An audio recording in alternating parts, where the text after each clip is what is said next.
Well, I do know why, because StreamYard is where they are. Hi, everybody. Hello. So I know you guys been looking for us. We've been here trying to get technology together. If you know this show and technology, then you already know that there are certain challenges that we have almost every other week, if not every week. So hi, my name is Linda Murray Bullard. They call me the business plug. And tonight we're going to talk about pivoting during the coronavirus. Like I have my girl Kandyce Hudson here, and she Hey. is going to introduce herself, and then we're going to start the conversation about what her history is, and then how did she come to make this gigantic pivot during the coronavirus. So, Kandyce, please introduce yourself. Hello out there. My name is Kandyce Hudson, and I'm the owner and creator of Made by Me Academy. It's a sewing school, actually a sewing, fashion, and design school when I get there, based in Chattanooga, Tennessee. And I've been in sewing since, I know y'all not going to believe this, but I learned in the 7th grade. I'm told all the time they don't teach it anymore, but I must have been one of the last generation to slip in there before they took it out and put in a computer lab. But I learned in middle school in 7th grade, and that's been about 31 years ago. So I've just, this is a business based on my passion and really my talent too, because that's what I'm fantastic at. And it's just a pleasure to kind of finally start building a life centered around my passion and my talent. I love that. I absolutely love that. And I'm excuse me while I start the watch party, because I want to make sure that all of your followers and all of my followers can see you. So, oh, wait a minute. I almost had it. No, you're fine. I was typing your name, your Facebook name, and it was at the top, and then I hit another key and it went away. That's the thing about doing stuff on your phone. They need to make it for bigger, thicker. Yeah, I have bigger, thicker man hands. That's what I have. I am blessed to have my father's hands, and I say blessed because the fact that I have hands at all. But I've started a watch party, so we good. So got everybody in. So hello, everybody in LinkedIn. Hello, LinkedIn. Now, LinkedIn, the thing about StreamYard is they do not allow me to see your comments. But I will come back. We'll come back after it's over, and we'll look at the comments, and I'll give you your responses on Facebook. Hey, Facebook! Hello, everybody on Facebook, on Kandyce's page, and on my page. Hello, you guys! All the LSMB Business Solution followers. Hello. So give us some hearts. Let us know you're there. Type your name. Tell us what city you're in, what state you're in, what country you're in. Because this is a global announcement, so it goes around the world. So yeah, so about 8,000 people are connected to me on LinkedIn and Facebook and around the world. And so for my people who will see this after it's aired, if you'll put hashtag replay, let me know that you saw it. But we're going to talk about coronavirus, right? Well, let's go back. Let's talk about Kandyce. So now you learned this in the 7th grade. Yeah. And now you said that was 31 years ago? Yes, I think so, yeah. Okay. Ooh, I'm getting so old that I don't feel old. And people always tell me I don't look old, but when you start like having to really think hard about how long it's been a long time. So yes, I received my sewing machine on my 15th birthday, and I just turned 45. So I would say about 30. Okay. I had taken home economics the year before. So yeah, 31. Okay. 31. Okay. So yeah, you and my son are the same age. He'll be 46 this month. Okay. Like on the 19th, my oldest son. So yeah. So let's talk about so in the 7th grade you learned this, and then how often have you used it since the 7th grade? Well, I think it's important to note that, you just said you were mom, you had a son my age. So my mom is probably from the same age generation as you. And she just kind of thought hand-me-downs and recycled clothing was the way to go when you're a teenager. And I can tell you that at that time, that was not the thing to do. My peers were not appreciative. And I was too young to really work because, she's like, when you start working, you can buy whatever you want. But right now, this is it. And I guess that kind of stoked this seed in my mind of how could I overcome. And one day I wandered into a home economics class. Like, I don't remember signing up, but I just remember going to the class and the teacher explaining, like, everything you have on, somebody sewed. And even though you're like 12 or 13, I remember just my mind like, what? Yeah. Somebody made this? I don't know what I thought before that time, but at that point, I was determined that I would learn how to do that. Like, I wanted to know, because I just knew if I could sew, I'd have the best, flyest, dopest outfit. At that point, middle school was done, but I was like, I can start preparing now for high school. Yeah. Forward thinking little adolescent there. Exactly. Little did I know at that time that, sewing requires skill. It's kind of like cooking. I mean, it takes skill to put stuff through straight. It takes skill to know how to cut things out. And when I did my first clothing project, it was, the first clothing project. I was not going to impress my peers at school either. But kind of like Theo's shirt. Yeah. Yes, that's exactly. It's just like, what went wrong? Because I followed the instructions. Exactly. I thought I knew. I thought the machine was magic, but it is just a tool that you have to learn to master. And despite that initial setback, I was not going to give up. This was before Project Runway, by the way, too. So I think I was just that type of person that had it in their mind and looked ahead and was like, hey, you can go to school and also learn how to do this. And that, for whatever reason, that just became a hook. I was hooked. You can see over my shoulder, actually, up here, that's my college degree at the top. I applied to Cornell University. They actually have a fashion program there. And off to school I went. And I never looked back. I remember taking that same machine I just talked about that I got on my 15th birthday on the airplane to New York. Now, for those of you that aren't familiar, Cornell is actually in upstate New York. So it's not the city. It's upstate. And it's cold as heck, but that's okay. Because you went there for a reason. I went there for a reason, yeah. And fantastic program. I can't tell people enough. And, I was still only 5 hours from the city. Mm-hmm. So during your education there, not only are you learning, it's a very technical program. So you're learning to sew.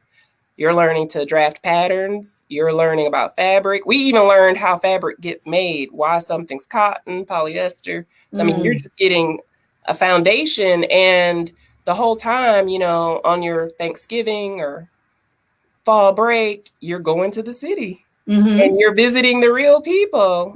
And when you're young, it's all glamorous because they're not telling you they're hungry. See, the people in the city, they're just snapping like I look fly, but it's not till later that you find out like it is a little bit of a lean business, like being an actor or an actress. You can be in the industry, but you might not be on top of the industry. Right. There are several layers. Several layers. Yeah, absolutely. So from Cornell University, which, by the way, congratulations. Like, you're the only person I know from there. So hats off to you, ma'am. Thank you. It made my mom happy. Well, yeah, I'm sure. But yeah. So hats off to you for that. And so the next thing, so you graduate college, and then what happens? Well, I was in college doing what's called a fellowship, and that's where you're paying for some of your school through community service. So I got involved in a program called 4-H, and through that was teaching local students how to sew, about fibers, and really realized that I instead of necessarily the fashion industry, I realized I also had this talent for teaching. And that was really exciting because I was meeting other kids that were also had no idea that you could make your own clothing. You know, so you got to see the light bulbs pop off. Exactly. Yeah. And the potential that there was with, you know, at the time, I remember just thinking about bridal gowns nonstop. I was like, I'm going to have 10 weddings and I'm going to have 10 custom made dresses. And of course, I didn't think of 10 husbands or anything like that, but 10 parties. Yeah, yeah, yeah. And after I got out of college, I thought I wanted to do more work like that, like teaching. And I was able to, of all places, head out to Colorado and get involved in a 4-H program there, still sewing youth crafts and things. But I also found a job with a bridal company at that time called Lorelei Originals. So it was kind of a win-win. Yeah. And I had done a little bit of an internship in New York City, but the city was a little bit more overwhelming. It was. That's when I found out about the fashion people being hungry. It was after I had finished school and was like, I'm going to go live in the city. And that lasted maybe 6 months. And I was like, you know what?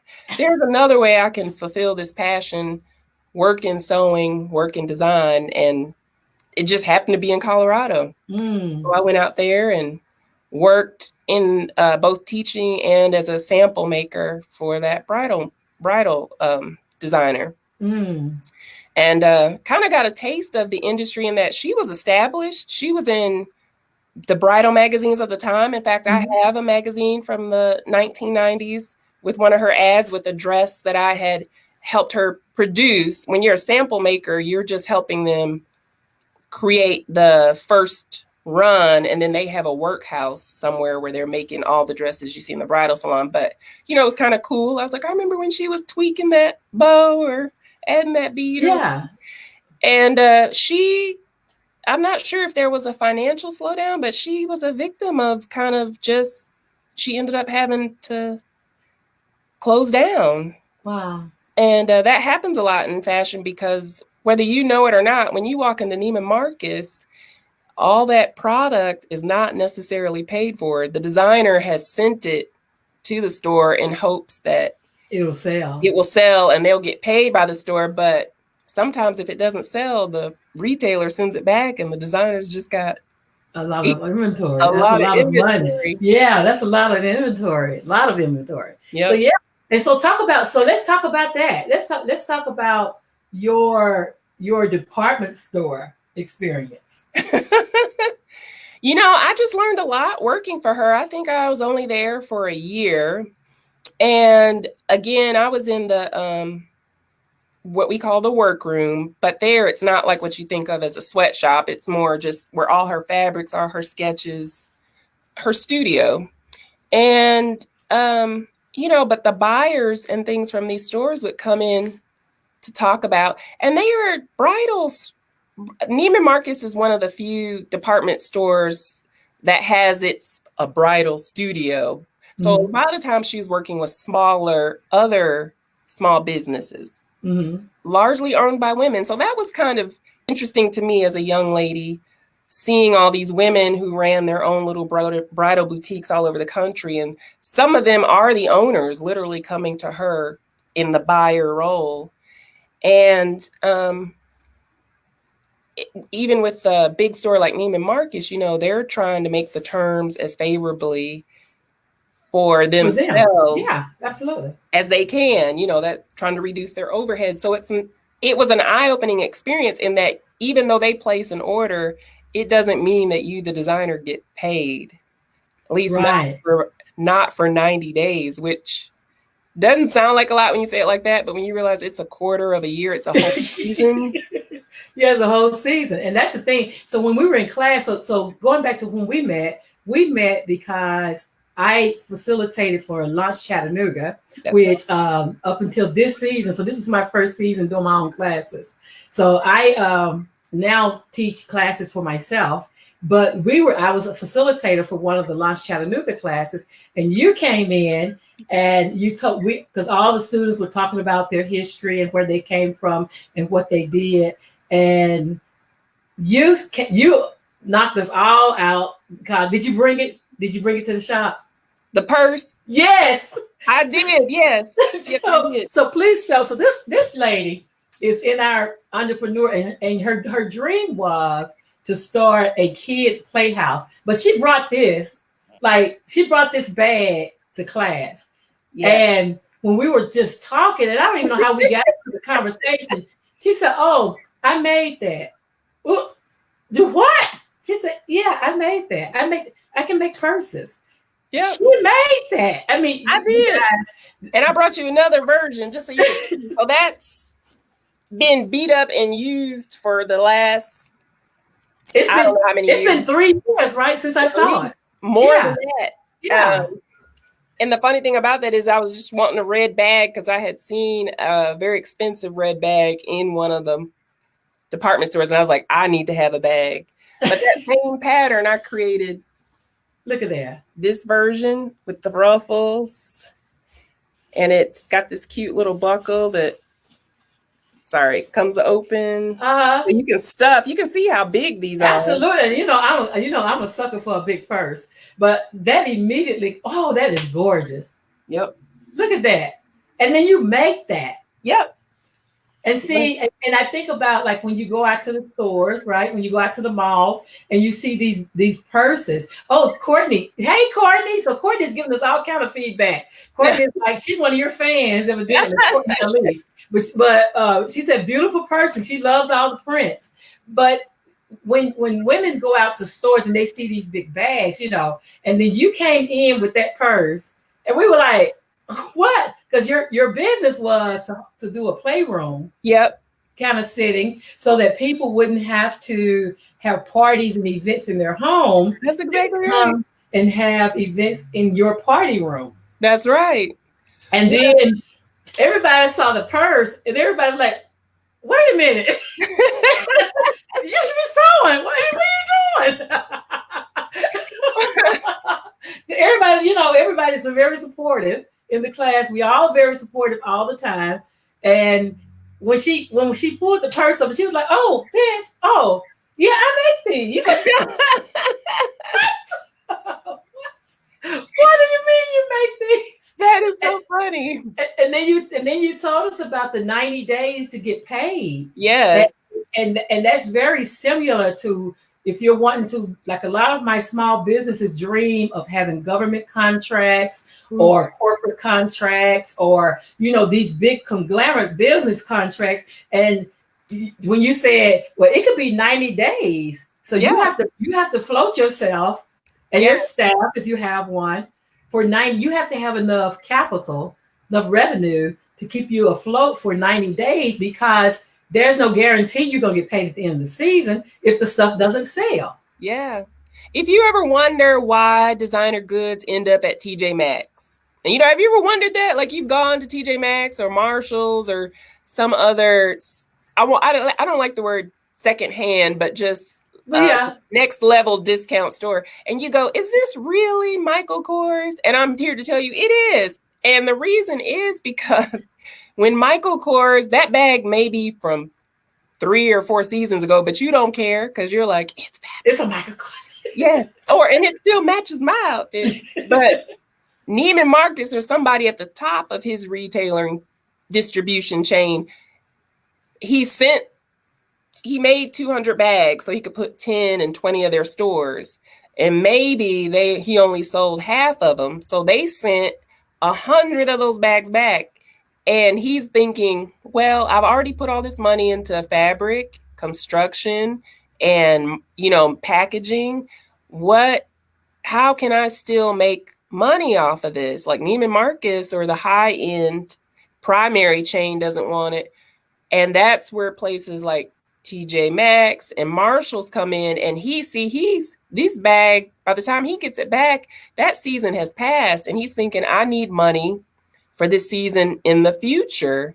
And if you can pay me 50%, I can get my cash out of these bags and you take them, and then it's like a win-win because he gets because some money's better than no money, right? Some money is better than no money, and that's part of the equation in the fashion industry. So, and that's literally how it works. It's all an investment and gamble. And some investments pay off big, and other investments not so much. And it's I think unless you're owned by a huge financial conglomerate, and that happens in fashion, by the way. A lot of these designer lines are backed by a huge financial conglomerate.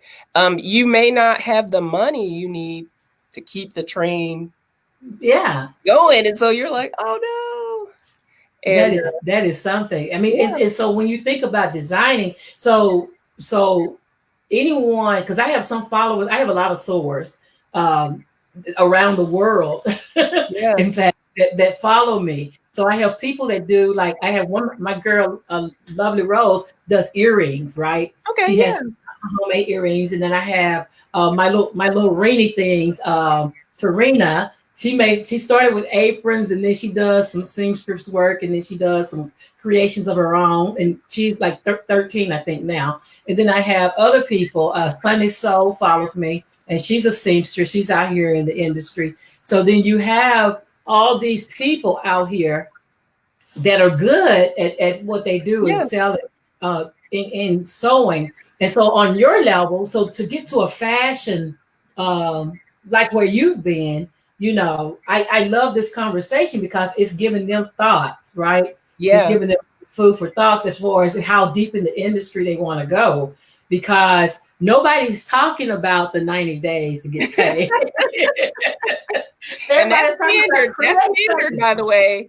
It's not like you can go in and negotiate a better term. That's if you're, even if you're Michael Kors, and I'm just using him as a designer name. If you're a well-known designer, absolutely. Exactly. That's standard. I mean, you can't be like, well, now I'm Versace, pay me today. It's just like, nope. No, Versace will see you in 90 days. That's why a lot of them open their own stores too. But absolutely. That was going to be my next question. Is that the idea? The idea is to probably get a few of your pieces in like a top branded place, but then also open your own store so you can have more control of the return of an investment. Exactly. If you were a small designer, like you're doing a limited collection, let's say your collection only has 3 pieces, like you have a jacket, a skirt, and a pair of pants, and you're like, this is the fall suit 2020. And you're thinking about, how can I distribute this? And I might shock some people right now, but I'm really feeling like an Etsy store is gonna be your ideal. Now, people have different feelings about Etsy, but what I mean by that is low overhead. You control the content. You control, when the customer comes to you, you get their name, phone number. So then when you come out with your winter 2020 collection, you've already got those people that you can push. Right. You know what I mean? So because it's the customer lifetime value. Exactly. So what you're trying to do is you're trying to make sure that you and I love that, because a lot of my new business owners, they believe in the one and done. Yes. And in order to scale a fashion business, it's going to be important for them to have email lists. It's going to be important for them to do, to understand the customer lifetime value. That if you can find out the taste of your customers, the preferences of your customers, then you can market to them, and they can be like your, early adapters, the first ones in. So understanding that if you're in that industry, the one and done is not how you're going to scale that business. You won't be able to. You'll be struggling, peddling, trying to find chasing customers. You need a following. You need loyal following, because marketing is really, you could be so talented. And I think actually I'll use myself as an example. You can be so talented, so gifted, but if nobody knows, you're not selling, unfortunately. And that's the great thing about social media today, is that you can promote yourself if you know how to use the tools. But once upon a time, I mean, you had to spend $2,800 just to get a little ad in Vogue magazine that if the other picture on the other side, they might tear that out and never see you. So, yes, you know, if it was a perfume ad or something on the opposite side, they might rub that on themselves. be gone. Absolutely. So it's understanding, it's getting a bigger view of what it's like to be a fashion designer. And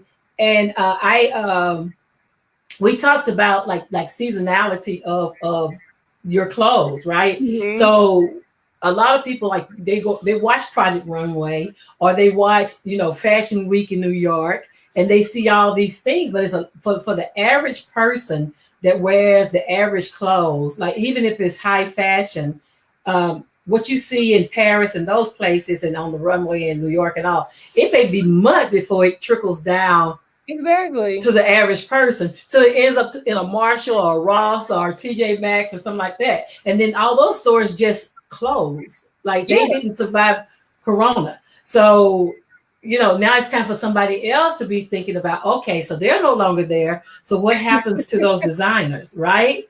Because I'm sure that caught the designers' attention, that when they say, okay, we're closing TJ Maxx and Marshalls and Rosses and all these clothes that bought the leftovers, the overstocks, all of them bought the overstocks. So then what happens there? So that's another opportunity to be the receiver. If you're into fashion, is to be the receiver of some of those high-end pieces in the next season, or as they overstock.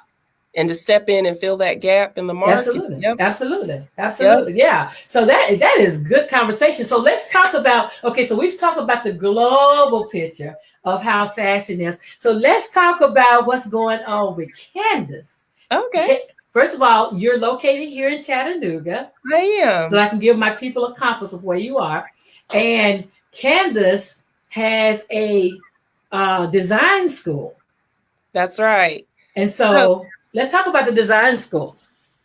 Well, so you mentioned when I first met you, I came into the class kind of with the party idea, but that was really just an idea so I could go through the exercise of how to set up a business, So it's like, okay, if you have this idea, these are the steps you take it through to make it a business on the other side. But I had kind of had all these roadblocks I'm telling you about. I had experienced them personally, both working for someone, and there was a brief period where I tried to kind of start, when I was telling you about the limited collection, I had these 5 wedding gowns.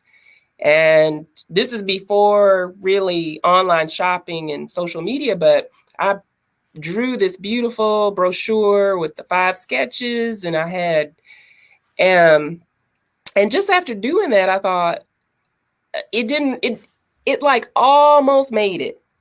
I almost made it, but then 2008 hit, and didn't it sound familiar like now? But I had I had mannequins, I had fabric. My mom was like, I'm going to help you.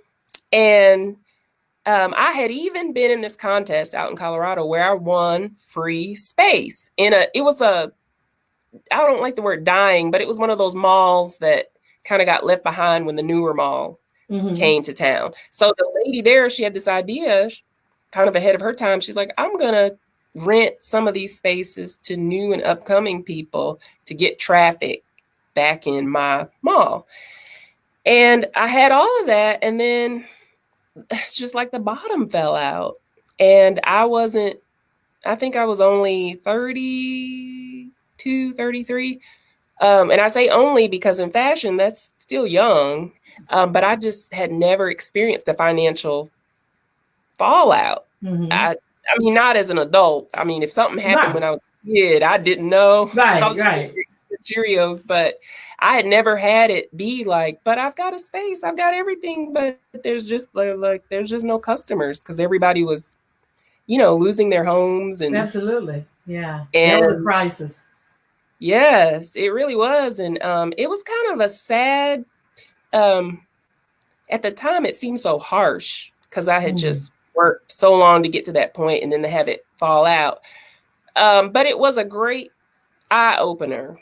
I realized you need you've got all this design, skill, fashion, passion, and, you know, at that time, undying energy. You know, I was one of those people, I could work till 1 a.m, sleep till 5, and get up and just keep day after day after day.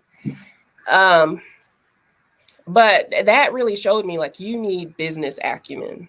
You really do. And I had taken like one entrepreneur class in college, but I had never picked up a business book. I mean, you know, you do the basics, like spreadsheets, cash flow, but I had never really said, okay, I'm going to study this. And so when I came into your classroom, that was my first course correction. And there had been like maybe a 6-year gap. Okay. Of between closing my business officially, because even though 2008 hit, you know, I still languished on. I'm coming back. I'm coming back. I'm gonna hang in there. But I think around 2013 or so, I was like, I need to start over. And tough. I'm sure. But when I came into your class, I said, well, this time, before I run out with a new booklet or designs or whatever, I'm gonna learn like business plan. How do you find your break-even point? All these things I kind of put off. I'll hire somebody to do that. But I was like, nope, this time, because you want to have an idea of how to avoid the next, how to swerve. How to make the pivot. Yeah, exactly. Yeah, exactly. Because that's the thing. That's the part that people who, like, I have a business class I told you about now. We're in week 1, and the businesses that I have in it now are like, oh my gosh, this has me thinking about business on a whole different level. Because people don't know what they don't know. Right. I mean, they think they know because I know how to sell what I know how to make my product. Yeah. I know how to sell something. How hard can it be? That's what I thought. I kept using this phrase. I laugh now, but back then I really believed. I was like, it will sell itself. Yeah. No. If you build it, if I build it, they will come. And a lot of people do that, though. A lot of businesses do that, and it shows in the statistics of the business that go out of business. Yeah. Right? And so this time, what's different this time from last time?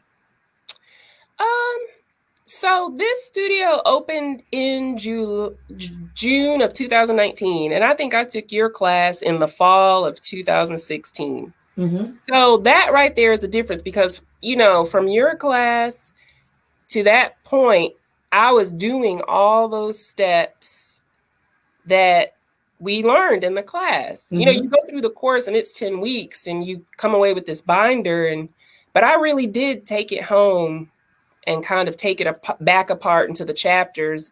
And I literally did each thing, like developing who's your target audience, how will you reach them, what's your break-even point. I even did that thing, and I wish I could remember the terminology, but if you have multiple projects. Yeah, absolutely. Yeah, if you have multiple products, How percentage of this product do you think you'll sell, and which percentage of that, and how much do you have to sell to meet that percentage of the break-even point, and all that? I did all that. So for 3 years, I really, and I was at a job I did not like, y'all. But I would just, every time I would pull out that thing, that binder. And I would remember, well, I'm at the job so I can live while I put these steps in order. So when I opened in June of 2019, I just had the answers to all those questions. Yeah. And that's the difference. That's the difference. That the difference is now you have answers. Like now you understand fully how you can influence and impact your business, and you're able to make business decisions. Yeah, like real business decisions, not just fly by the seat of my pants. Right. Throwing everything through the wall and see what sticks. Exactly. You can move now intentionally. I can. When I talk about my business, it's more focused. And when I tell people the price of my come on, girl. I'm really, because one of the big things that messed me up 2008 and before was I just kept undercutting myself, because I had this feeling that if I was too expensive, I wouldn't get anybody, even though I knew my work was worth Absolutely. more. Yeah. You've been to Cornell University, honey. I know, right? Like, but I was young and just, that's what happens when you wing it. That's what happens. Yeah, exactly. You know? Exactly. That's fake it till you make it kind of deal. Yeah. And so that's the thing. So getting the business knowledge, because you already had product knowledge. You knew exactly what you were doing. Yeah. You already had the technical knowledge as far as how you were going to get paid, how they can see you already had that piece, but the business part, the break-even part, the numbers, the understanding your bottom line, the gross profit versus net profit, and how you can influence either of those things are the things that most businesses are missing. And they don't know enough to know that they're missing it. They think, oh, let's just sell something. How hard can it be? Right. And then you find them on the other side of the table because now they've got an IRS problems. Right. so you know, my friend Susan calls them the alphabet boys. Now they got the alphabet boys coming at them, and they don't understand. Well, how did I get here? Because all I wanted to do was open a business and live my dream. And there's more to it, you know. And I say it's a three leg stool, in that your business is at the top, but you think about your product knowledge, you think about your technical knowledge, and then you think about your business knowledge. Having all three of those make you able to be a better business owner, and actually helps you to make that pivot. Right? Yeah. So Corona happened. Yes. You were hosting classes and you were doing your thing and the academy was going well, and then Corona happened. Yes. And I'll be honest, it was a shock because so even when I opened up in June, you know, I still had to kind of find that audience. So you're like, every opportunity you're passing out your card, every opportunity you're trying to, and you're constantly thinking like, what's my next marketing, whatever. And then this happens and you're like, I have no answers. But ironically, even though I felt I didn't have answers in like the first day, the next day I woke up and was like, well, maybe I could still hold classes if I have masks. And when I reached out to the few students I did have to see if they would be interested, it turned into, well, I don't know about wearing the mask in class, but can I buy a mask from you? And it was like a light went off. It was like, well, sure. Yeah. Like, cause I was gonna like, hey, I'll make them and you guys just come to class and I'll give them. But then they were offering to buy them. And they handed me a gift basically, like, and I just happened to I have the studio, which was part-time, and I have a traditional job, which makes sure that I can keep the lights on, so to speak, until this like takes off. And right as I started taking a few orders here and there from some of my students, all of a sudden I was furloughed. And as I'm going out the door, I turn to my coworkers and I say, but do you guys need masks? They got to stay at the job, right? And I was like, you're going to need a mask. And I left my job with like 30 and, you know, orders for 30 masks. And that was March 24th. And from that time till about a week ago, I mean, every day I was making and selling a mask. And I even brought a few just to show you guys. So here's my Wonder Woman. And the other cool thing is this is my design. So I didn't download a pattern or anything. I just thought I need something that's comfortable. So there's elastic here and something that will fit close to my face. So there's elastic on the bottom. And then I just had to come up with an interesting way to get it on your ear. And when the elastic ran out, I had these toggles and drawstrings so you could adjust. Ah, look at that. Like that. Girl, it needs to be patented. You need to hear them patent it before somebody grabs it. But I'm kind of proud of that because when masks first, like when everybody started to realize they need a mask, all of a sudden, all these hobbyists who hadn't had my class yet bought because I've seen some pretty rough masks out there in the store. They bought up all the elastic because this was the original design with elastic. Uh-huh. on it, so that and then you have the elastic in the mask I as well. do. Yeah, And which that is the added protection.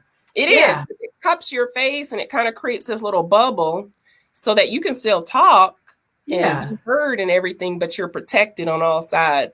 So I was really proud of myself. Designer, just like a designer. Yeah. I love it. Because I just feel like, and it's kind of funny because designers are not known for their business acumen, but if you really think about it, designers are problem solvers. All they're doing are absolutely, they look at it and see it different. Yeah. And so you really, actually, we should be the expert business people, because that's really what business is about, is addressing and solving problems. Just all the time. Not necessarily like obstacles, things that will stop you, but just the daily challenge of running a business is always about pivoting. So I really, thinking about it, I should have been well versed. Took this coronavirus to make me see that, like, I actually have what it takes to do this, to take my business to the next level. But it took this happening to kind of, I guess, what's a catalyst? Yeah, it was a catalyst for it. It catapults you to the next level. Yeah. And that's the thing, because now, so look behind you. So talk about what you've created behind you. Okay, yeah. So my first love is, of course, formal wear.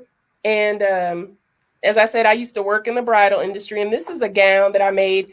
Now, for those of you, I picked this because you can't tell, but it's a fuller figured mannequin. Uh-huh.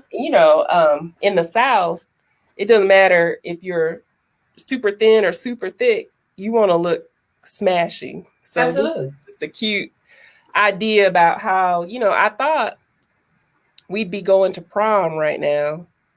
And I had always envisioned this spring expanding from classes to also making prom dresses for the local ladies. But it's okay, because this will keep this style. This skill will be here when you ladies are ready to party on.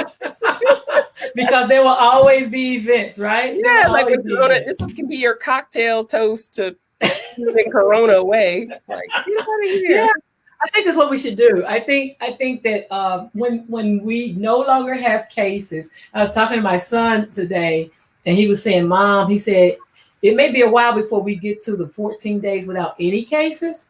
But what they're trying to do is get to a reduction in cases. Yeah.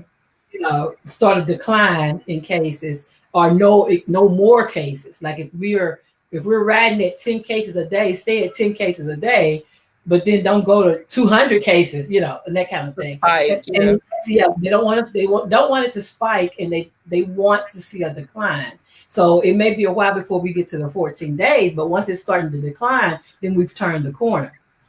And so we were talking about that today. And I was thinking, once all this is over, we can have, like, come outside in your finest duds and just spend a day in the park. Yeah. Have on your gowns and just do all the things, the graduation, wear your robes, your gowns for graduation, just wear everything that you've missed. Like the birthday suit, not the birthday suit, but the birthday attire, or something, and just celebrate, that we made it through to the other side.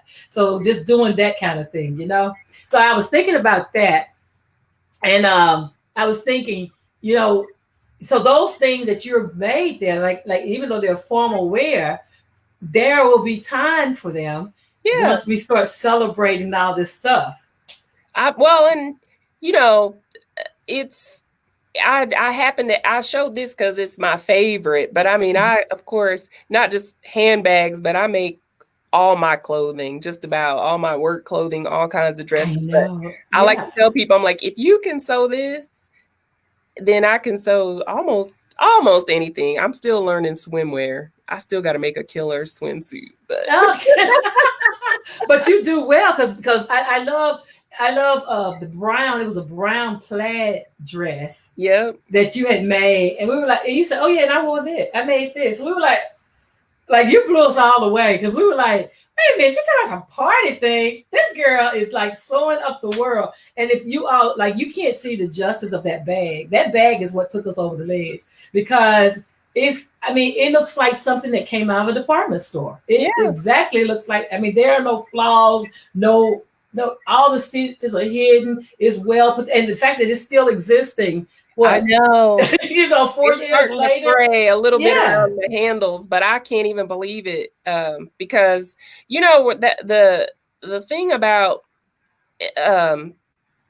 I guess this is why I decided to do a sewing studio instead of just a design studio, like just selling my stuff, is because I know how it feels when you pick up that bag every morning. I walk out, it's almost like armor because you don't know what you're going to get, and some people will scream at you because you accidentally cut them off or whatever. You know what I'm saying? Like just human error, and they just go bananas. But I'm like holding the bag and I'm thinking, you may say I'm a dummy, but I created this fabulous so it's almost like mental armor. You're just shaking your head and they're carrying on. And it's even better when I'm holding the bag and I'm dressed in one of your pieces. Yeah. I can imagine. Like, yeah, it's like, I know you're mad at me, but I look good, don't I? I think this. Yeah, it's fine. How bad can I be? Call me what you will, but I know that I have value here. Exactly. Okay. Karen says we sell filters, so it would have a 90% rating. So Karen is my friend my new friend. She's over in South Korea where they have no advanced cases. Like they're on 0 new cases. Oh. Yeah. And actually she lives in the city where the first person was diagnosed after visiting China. Okay, yeah. So a great job with testing too. Yeah. And contact tracing. So man, I wish we we live to be where she is. Right? Exactly. We live to be there. But yeah, so tell them about what's the plan. So right now you're making masks for anyone that sells them. How can people get them if they want one? Well, actually, I need, now that you said that, because I was going to say, they can just call me. But now that I'm talking to a global audience, I'm going to have to post it on my website. I've just been so inundated just with my community asking that I hadn't even had a chance to think about like shipping it globally. But I have a website. It's madebymeacademy.com or www.madebymeacademy.com.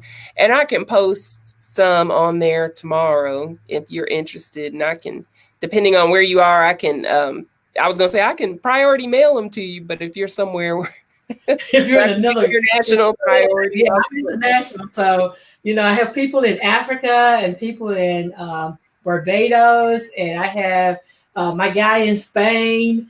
And then I have some people down under in Australia. And then my girl, Karen, she's over in South Korea. Yeah.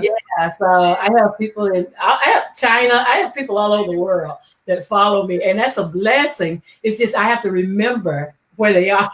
Exactly. I hope the audience doesn't mind. I was like, this is my first time talking because, I have always just kind of been such a community small business person, but I'm learning. That's actually part of the pivot.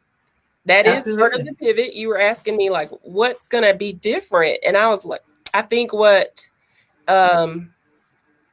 this coronavirus situation has exposed is when I do my SWOT analysis, strengths, weaknesses, opportunities, and threats. Mm-hmm. The one threat is my lagging social media skills. And by that, I just mean I'm very social, but I just don't know how to work social media.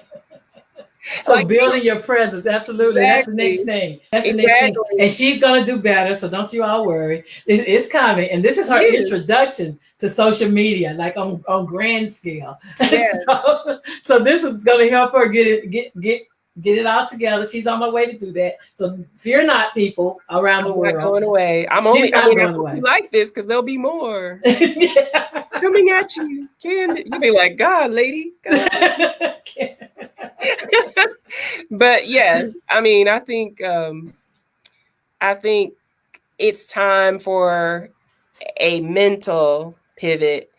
And I think it's always great and good to be locally based and share your skills and talents with your local community. But I think if be a business and be a full-time business and not have to be at the mercy of a corporate employer, it's time to think globally. Absolutely. And that's a new concept for me. I'm not sure how I feel about that, but but I'm excited, if that makes sense. Yeah, yeah. Like getting on a roller coaster, you're thrilled by the possibility and a little nervous. Karen said you will do awesomely well. You have such a sparkling personality, and I must agree. I must agree. You're going to do well because this is. I am glad to be here to do your debut. Yes, I feel so honored. I feel special that you're here and that you said yes to coming on and talking to the people who really need to know how to make a pivot during these entrepreneur. If you're an entrepreneur, if you're a small business, like you don't know what you don't know, but it's here. Like I said, I'm in week 2. It's not too late to join us. I can send you a replay of last week, and then we can start fresh. The classes are on Tuesday. They're at 1 to 4 on Tuesday afternoon. There's a class then. And then they're in the evening from 6 to 9 on Tuesdays. And it's $100, Kandyce. It's the same $100. What? So it's the same $100. I know. It's the same $100. And the $100 takes them through the 10 weeks. And so we're going into week 2. So they'll have 9 weeks. And the class has been phenomenal. The students I can have up to 100 students. So there's plenty of room. But it is phenomenal. I had one of my students, my daytime student, said that she had been working all her life to start her business. Yeah. Now she sees, she's like, everything just started clicking on thinking about it different. We did I'm using Kaufman, the Kaufman Foundation's program called Fast Track, but it's very similar to the program you went through in that the first day we talk about the business owner. Yeah. Right. Learning your leadership skills and learning your leadership style. Exactly. And where you fall so you can build your team. So that's what we did last week. And the class was like, my student, I did a makeup for some of them yesterday. And one of the students was like, this has me thinking about business a whole different way. Because all the course she's saying, I never thought about that. I never thought about that. And so that's why you need to come. That's why you need to be in the classes and if not that class, then a class is so that you can get it, because those are real life situations for business owners that most of us think, oh, I got it. I can do this. I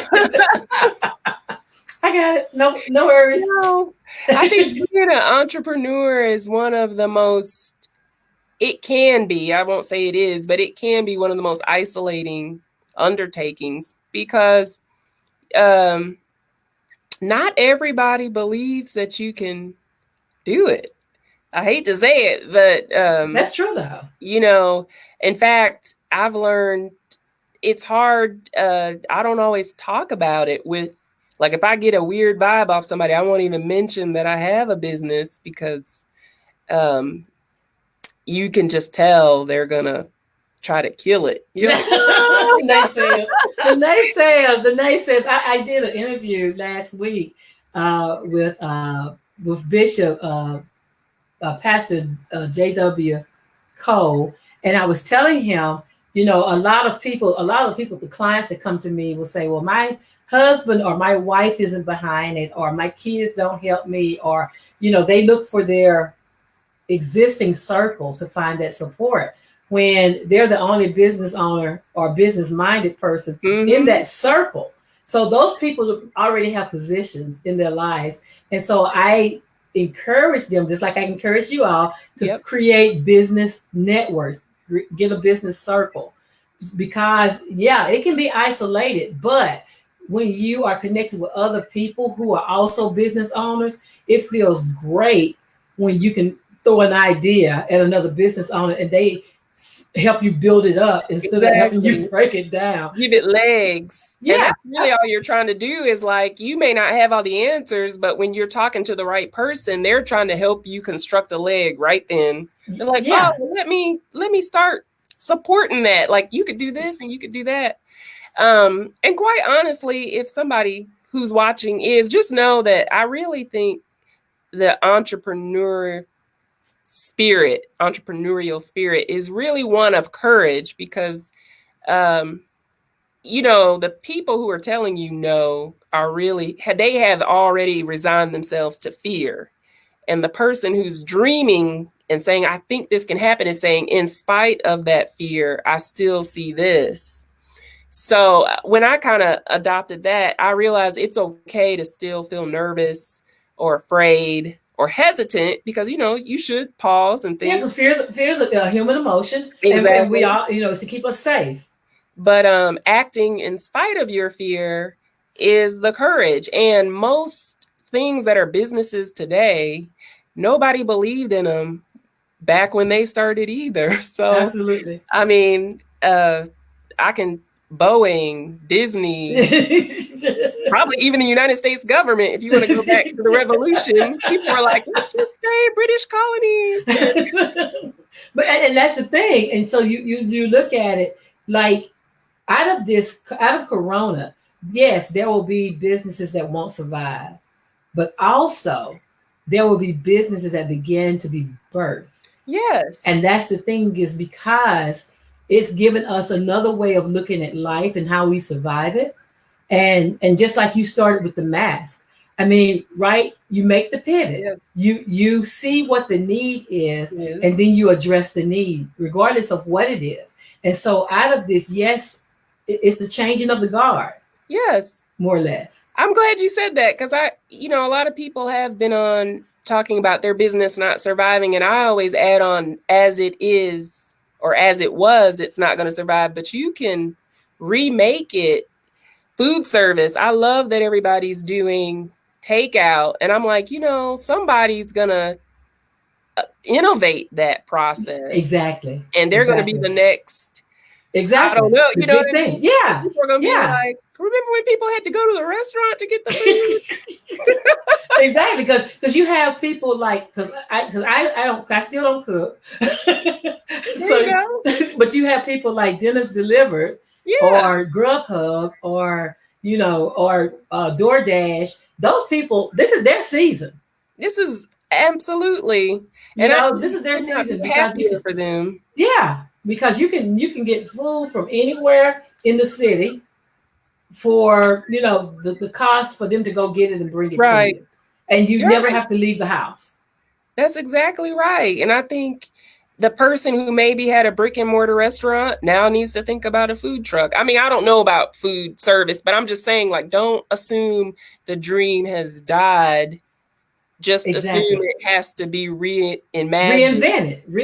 Absolutely. And then that's the thing. That's what when I hear people saying we're going out of business, I'd be thinking, like, they are thinking foot traffic. Yeah. And they don't realize that there's like 8 billion people in the world, baby.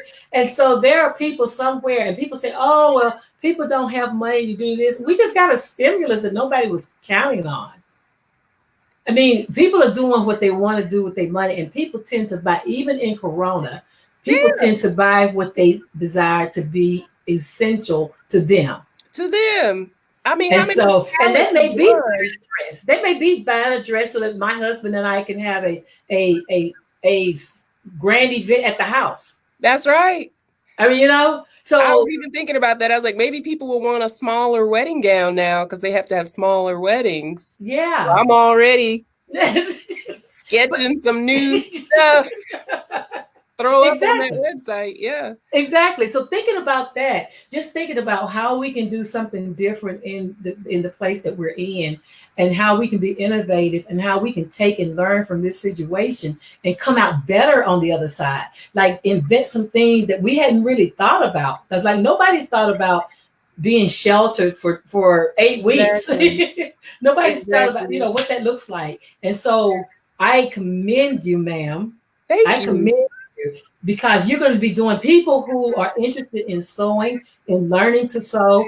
Even if you're sewing already and you've like self-taught, but you're ready to learn some different designs and some how to create different fashions and things, reach out to her. I'm going to put her website on this post, and I am going to make certain that you are in contact with her Please through do. a website.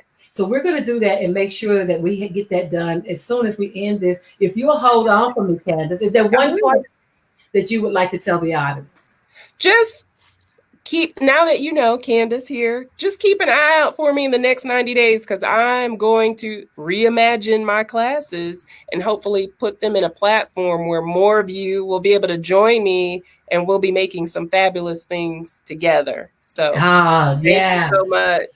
Yeah, I like that. I like that. I like that idea. I like it. I like it. I like it. And so, yeah, so again, I'm going to put her information where you all can get to it. My name is Linda Murray Bullard. They call me the business plug, and they call me the business plug because I connect you with people just like Kandyce at Made by Me.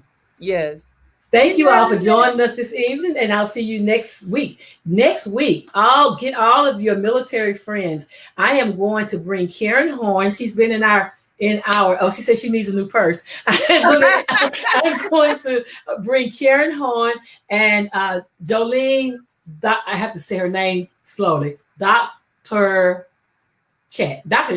Jolene, Dr. Chet, and Karen Horn are my guests next week here at 7 o'clock. For all you military families, or if you have military friends, you're going to want them to tune in because they're going to show you how to go transition from military life to regular life. They have a whole transition program we're going to be talking about supporting our military families. So if you know anyone in the military, this next week at 7 o'clock, you're going to want to join us for the Business Plugs Mixer. Again, my name is Linda Murray Bullard. They call me the Business Plug, and I'm here to plug you into everything that's going on around the world that can make your world better. You all have a great Sunday, and I'll see you next week. Good night.